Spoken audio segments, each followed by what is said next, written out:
Didampingi Kepala Balai Besar Pelaksana Jalan Negara BBPJN Sumatera Selatan, PJ Gubernur Sumatera Selatan Agus Fatoni mengecek pembangunan flyover skip yang menghubungkan Jalan Basuki Rahmat dan juga R. Sukamto dengan panjang 660 meter. Proyek yang menelan anggaran mencapai 168 miliar rupiah lebih tersebut saat ini sudah mencapai 72%.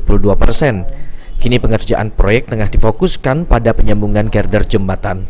PJ Gubernur Sumatera Selatan Agus Fatoni berharap agar masyarakat mendukung pembangunan flyover skip sehingga bisa cepat selesai dan juga bisa digunakan.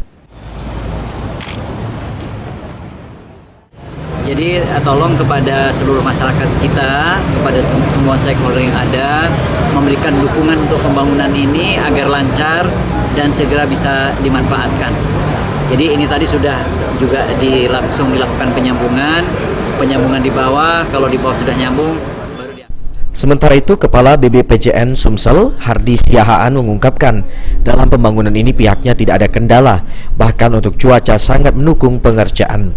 Menyelesaikan pekerjaan atas, girder tadi Pak ya? Girder tadi sampai nanti ada aspal Pak, kemudian marka, pembatas, trotoar, dan juga nanti kita lakukan landscape di bawah jembatan.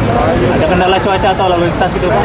Sejauh ini cuacanya mendukung ya, tapi kita kepanasan nih. Direncanakan flyover skip akan selesai 100% pada bulan April mendatang dan bisa digunakan oleh masyarakat. Firman Hidayat, PAL TV.